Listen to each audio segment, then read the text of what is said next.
Hey everybody, Pam Bam Richard here, and welcome to the first episode of my Kirby 64, the Crystal Shards playthrough.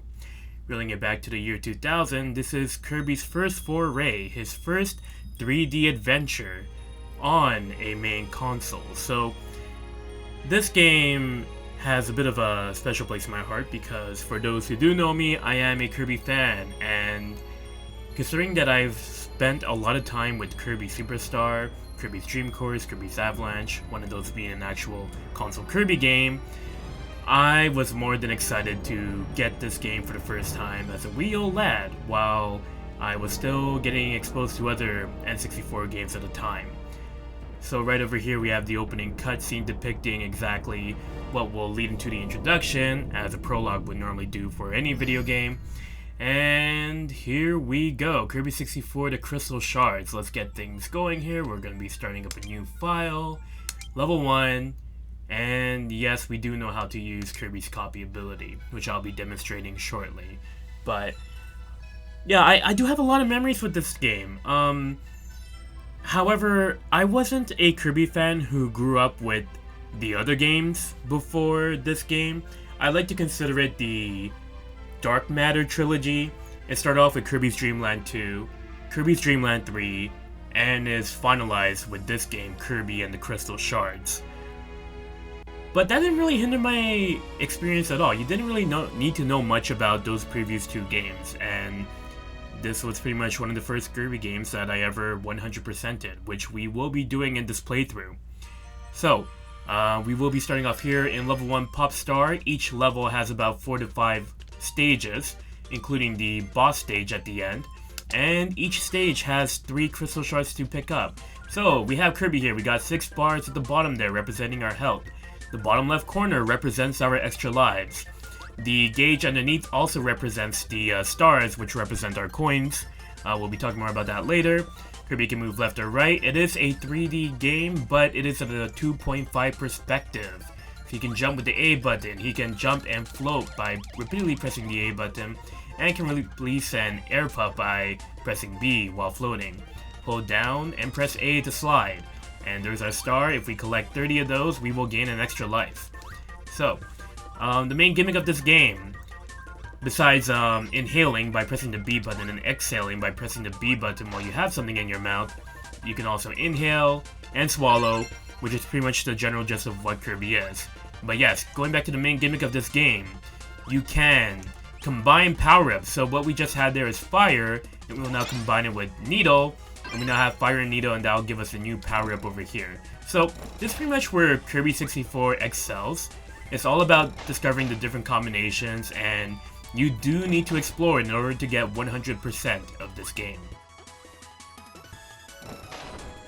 For one, I'm not really fond of the mixing, personally. I mean, it was kind of cool back then, but growing up with Kirby Superstar, it didn't really mean much in the end, because they all do the same damage. So really, you're just going through the abilities just to show off aesthetics, and it wasn't really my cup of tea. Now, here's our MacGuffin, the Crystal Shards. Once again, I stated that there are 3 per stage, and that one was very easy to just show off exactly what you need to do for the future ones you will need to find. Alright, so we'll be going over some more of Kirby's advanced mechanics as we proceed through this level here. But for now, we have ourselves a mini-boss. This theme is a very popular theme that has shown up throughout Kirby games in the future. Alright, and yes, what I just demonstrated there, you can get rid of an ability or anything in your mouth by pressing the L or R button, and you could toss it upwards by pressing the shoulder buttons again, or you can throw forwards by pressing B, and that's how you get to combine power-ups. You either combine power-ups by inhaling and exhaling the ability into another one, or you can throw them into them, as I've been demonstrating right now. So yes, it's a very standard affair Kirby game. As I was talking about with my rant regarding the abilities, I don't mind it. It's very unique, but they all do the same damage, so it kind of makes you wonder what's the point of combining them. unlike Kirby Superstar, it doesn't really calculate damage. By the way, our next crystal shard is right over here, this black barricade, which will be a running theme of this game. You'll see a lot of crystal shards behind barricades that have different colors.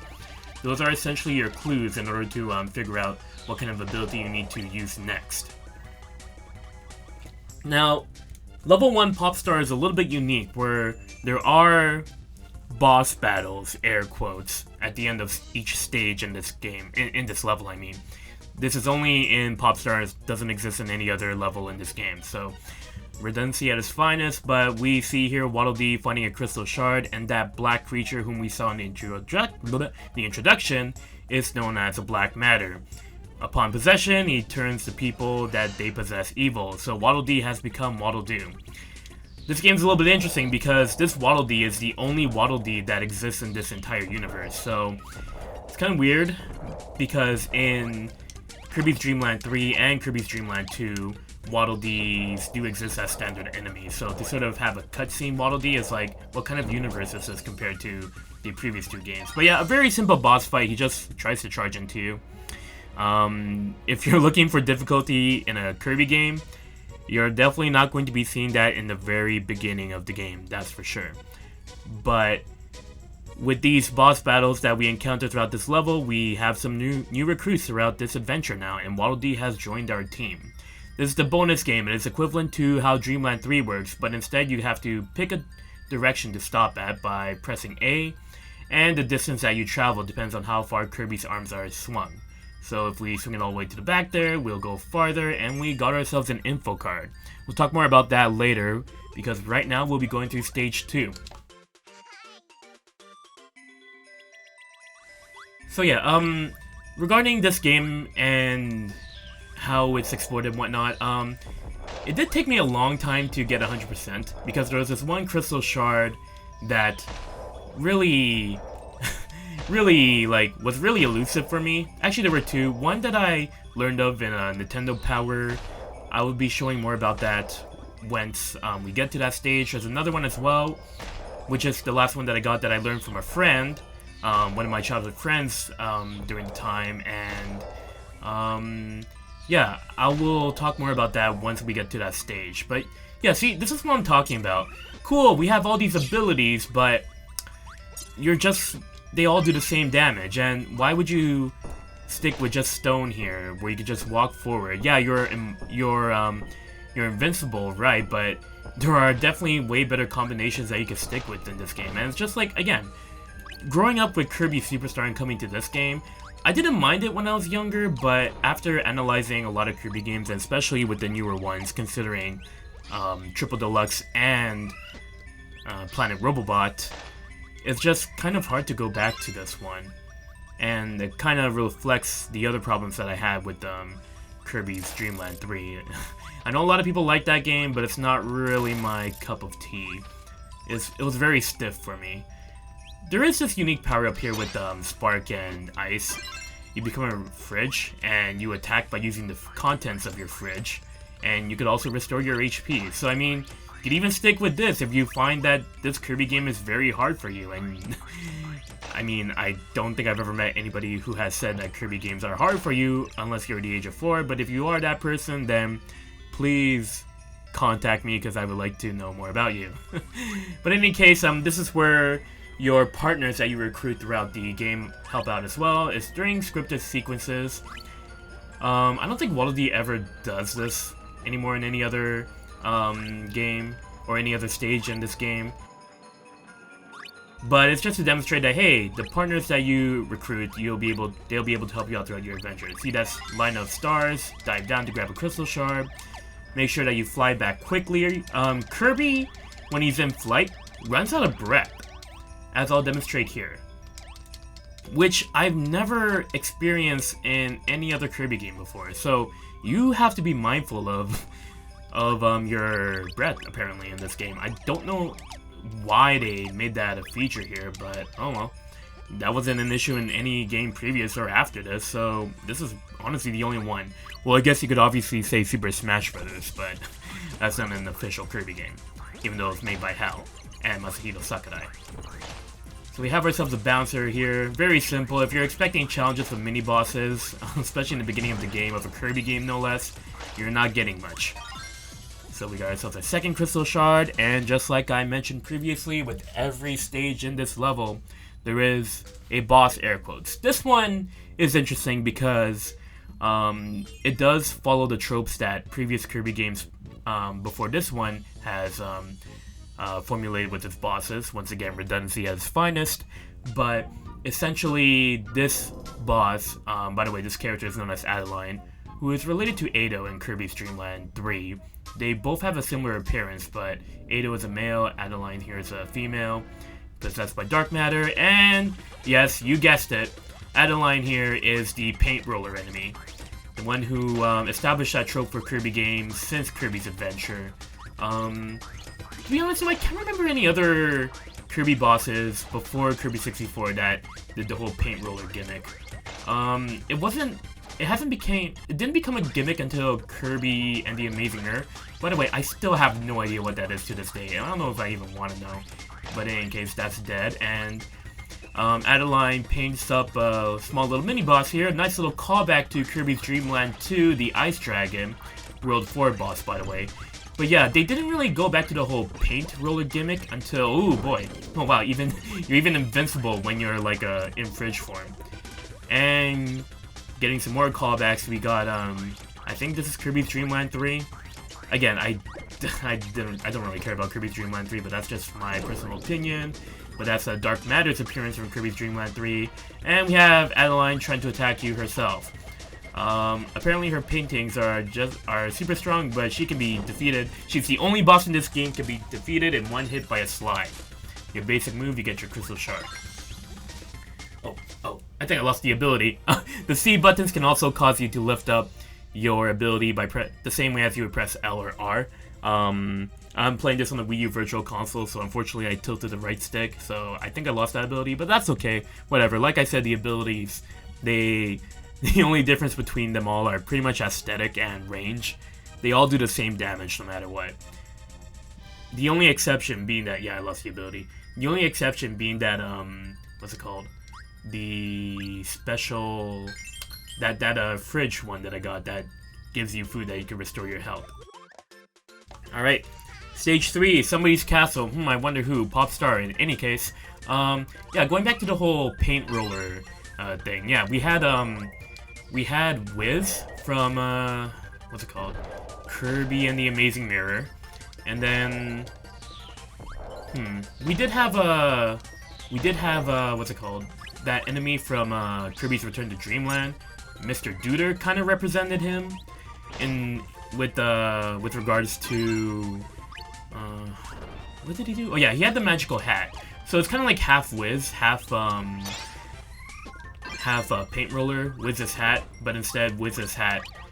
Well, okay, fine. Wiz's hat was the one that showed off the enemies from within, which I'll show on screen right now for those who don't know what I'm talking about. Here we go. We enter the castle. We will need this double cutter combo here for a crystal shard further down the line.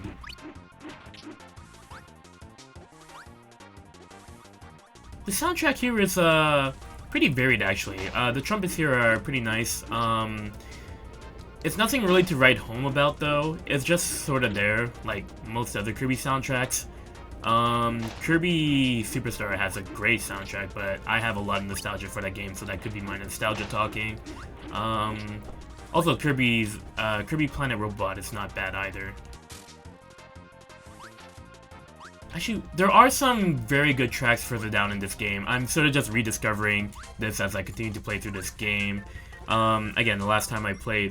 Well, the first time I played through this game was when it came out. I remembered reading about this game and the Nintendo powers and the like when I was younger. I was like, I need this, and I got it for my birthday, and I was very happy. I think the first thing that we did was play a bunch of minigames right away from the start, and that's where we went from there. And finish the adventure thereafter. So, the reason why we need this combination for Cutter Cutter, you'll see right down here, there's this green block here, you break with the double cutter to get the crystal shard. That can't be broken with a single cutter, so you need the double in order to gain access to that. And this is how Adeline helps. Depending on your status, she will give you a 1-up or a maximum tomato.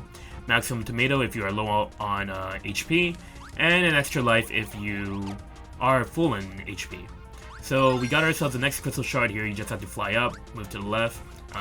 Castlevania logic, we all know what that is.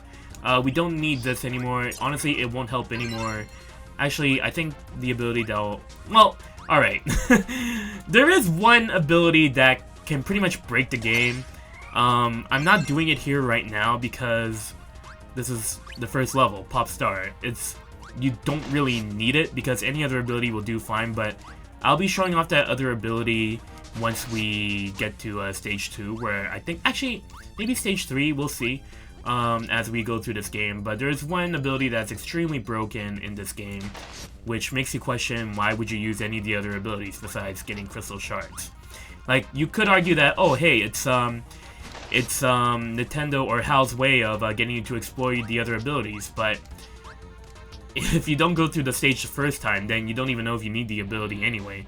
But yes, by the way, this is King DDD's castle if you haven't figured it out already. King DDD in this game is voiced by Masahiro Sakurai himself.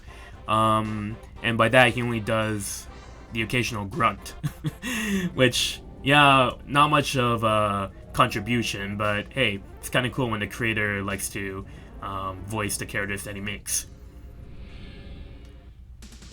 And if memory... Oh, I love this scene, by the way. This spot scene is pretty sick. And in any case, I think this was the last traditional Kirby platformer that Masahiro Sakurai had direct involvement in.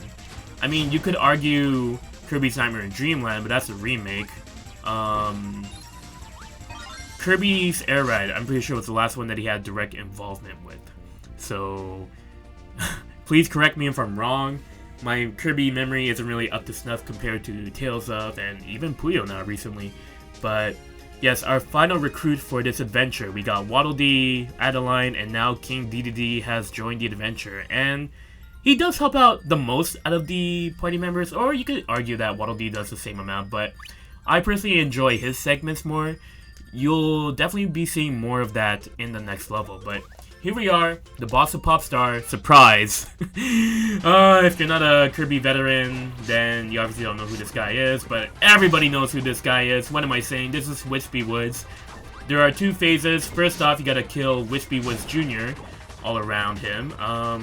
And they're fairly easy to kill. You just gotta, like, run into them. They're pretty much like Waddle Dee version 2.0, but there's 3 of them, and they go around a specific pattern. And this is what pisses off Wispy Woods, which gets us to phase 2. He will release 4 spikes that will appear in the field, and will shake a bunch of apples for you to inhale if you don't have an ability. Rinse and repeat. First boss, very simple stuff after all. But yeah, again, you're going to be hearing me say this a lot throughout this entire playthrough.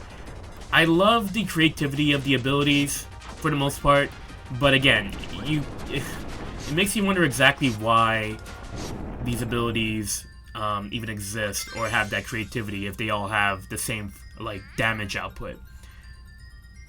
Except for crystal shard hunting. And I'll talk more about exactly how you can get through that later, but this is our means of transporting ourselves from one level to the next through the crystal that we are currently building right now. By the way, that girl's name is Ribbon.